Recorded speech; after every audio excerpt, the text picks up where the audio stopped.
kind of thing. We never know what to expect, but I'm sure things are going to go great.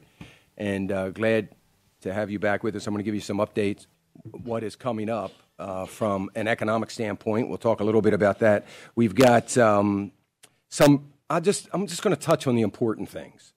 So tomorrow we've got consumer confidence numbers coming out. That's important. That's the government consumer confidence number. That is not the Michigan number, but the Michigan number is coming out on Friday. I care a little bit more about that than I do the government number. The government number is expected to go down a bit.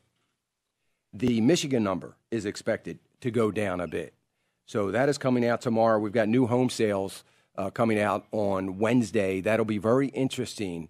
We just got hammered with existing home sales. As you remember last week, way down, construction spending down, construction first-time starts way down. So housing has not been doing good, so it's going to be interesting to see what new home sales look like. Durable good orders come out. Durable good orders expected to still be in negative territory, minus 2.5, so it'll be interesting to see how that shakes out. That's not going to be good. If durable good numbers, you may remember last month, I went on this rant about durable good numbers. Durable good numbers just got clobbered last month. They were negative 4.2. They're expected to be about a negative 2.4 right now. So none of that is good. So we'll watch to see how that shakes out. That's going to be interesting. I think the big number that everybody's really going to be waiting for Friday, well, two numbers on Friday. Of course, I've already mentioned the Michigan sentiment numbers. That's going to be an interesting number to watch. But more importantly, the revised GDP number, the revision on GDP. So that's going to be the most interesting number that is coming out on Friday. It's expected that it's going to go from 3.2 to 2.4. Okay, that's what they're talking about. So we'll see. If you remember, 2.3 is my prediction for this year. It'll be interesting to see what we end up with next year, but they're expecting it to be down to 2.4%.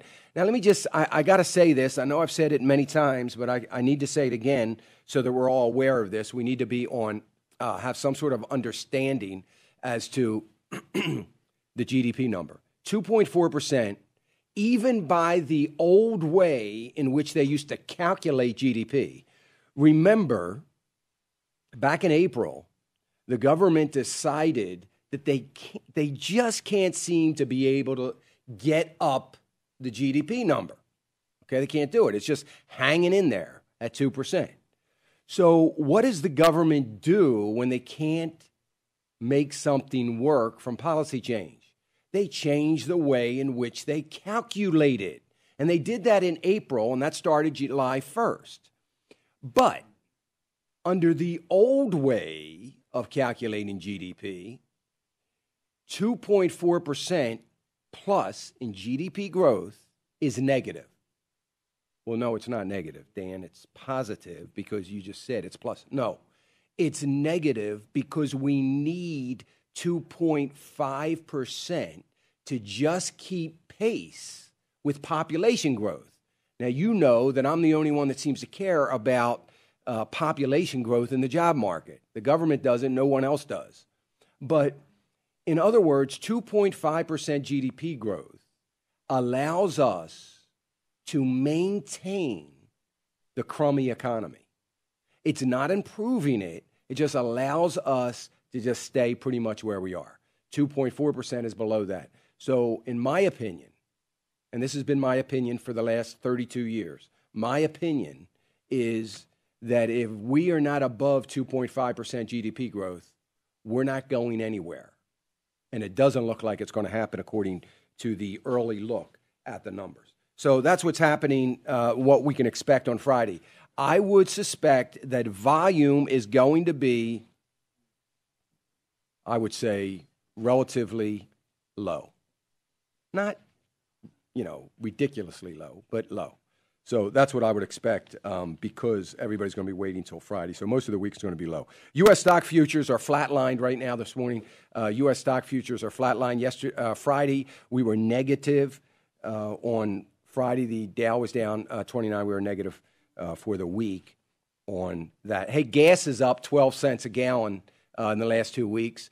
I've been talking about this as far as the crude oil prices. We have seen crude oil continue to go up. We're up over, well, we closed Friday up over $102 a barrel. I suspect that, I suspect that's going to eventually hit us at the pump. Well, I was a little wrong on that because I expected that it was going to hit us at the pump in the next couple of weeks. It's already hit us at the pump in the last 2 weeks, and gasoline's up 12 cents nationally as far as the national average goes. So anyway, that's where we are. Crude oil right now is at 102.44, and it is in positive territory, is moving in the positive direction. For all you gold people out there, gold is up 13.31 right now. Silver's looking at 22.06. Silver's had a much better run than gold has had, but nevertheless, that's where we are right now. Agricultural commodities all in negative territory. Everything's down except, well, no, everything's down. I'm sorry, cotton's up, but everything else is down. All the other agricultural commodities down. It looks like the biggest loser right now is corn, and I've talked about corn over the last few months. I don't think it's a good outlook on the short term for corn, but I do think it's a good outlook for the long term. Anyway, European stocks are picking up some gains today, primarily due to Germany. Germany's information coming out continues to be good. I talked about that on Friday. By the way, folks, if you want to call in, 866-300-9298, 866-300-9298. Our phone lines are open, 866-300-9298. European stock market, again, racing some of the losses, primarily due to Germany. I talked about Germany last week. I'm wondering if it is any possibility, which I don't think there is, by the way, but I'm wondering if there's any possibility that the U.S. government or the economies, let me just say, the economies around the developed nations of the world would take a cue from Germany. So back in 2008, as Germany ushered in a very conservative parliament, conservative prime minister, trying to change. They did a wonderful job. They immediately started to shrink the size of government. We saw unemployment drop considerably, continuing to come down. Business confidence in Germany continuing to go up. Consumer confidence going up. Wages going up. Plenty of jobs. Things are looking good in Germany. It is about the only economy in the Eurozone, but the rest of the economies in Eurozone are looking pretty shabby.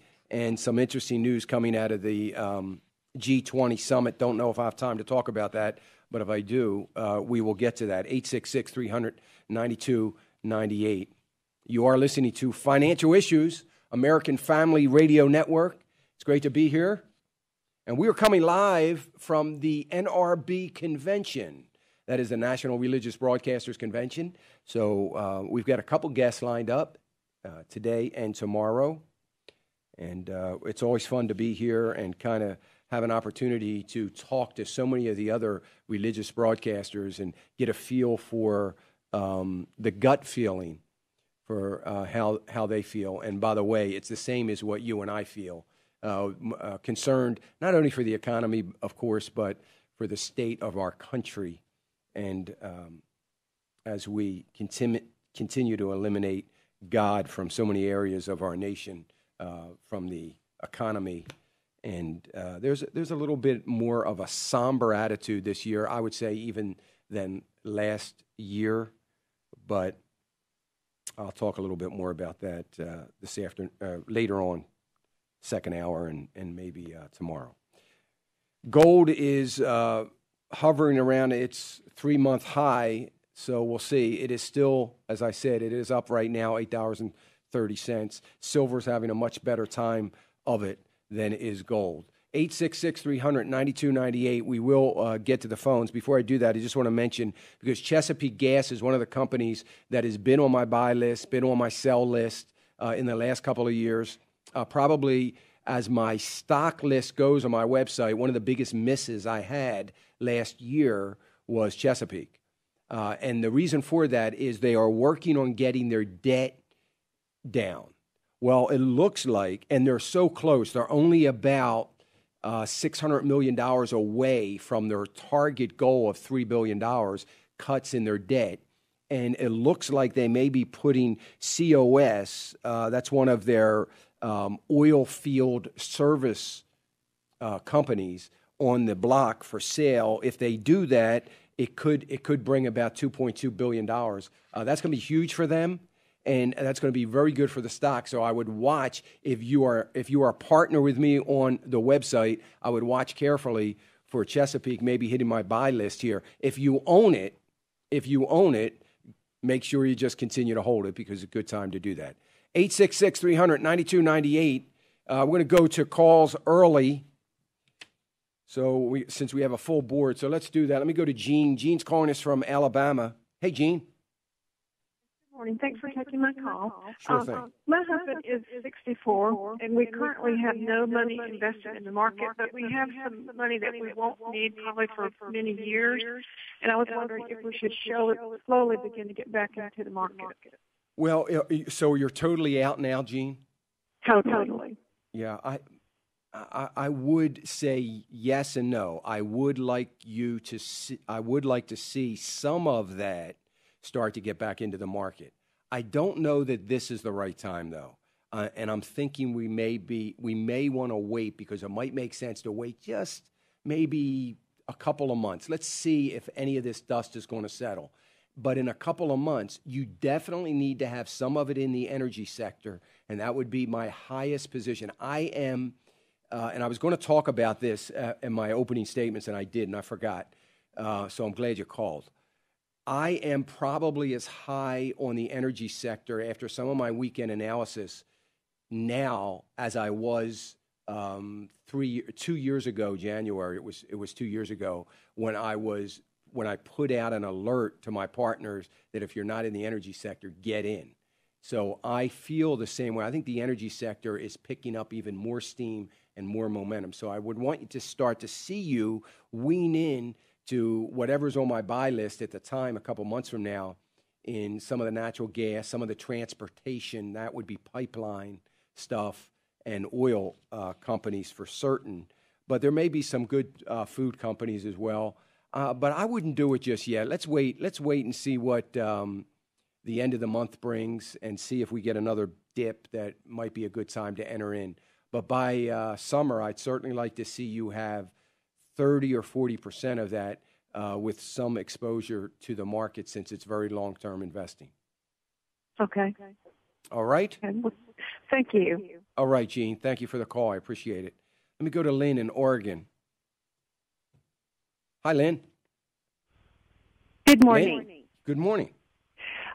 A quick question. Is there a rule of thumb of the number of stocks that you should have, as you want to add more money into your stock market portfolio? Should you increase the number of stocks or add to the positions that you already have? And how do you know kind of where that breakoff point is of how many you should have? That's a great question, Lynn. Here's the thing. Yes, it's okay to have more, but it's really going to be dependent on how much money you have totally. I'm right up against a break, Lynn. If you hang on, I'm going to answer your phone right at the end of this break. But it's a great question, and I know it'll be edifying for the rest of our listeners.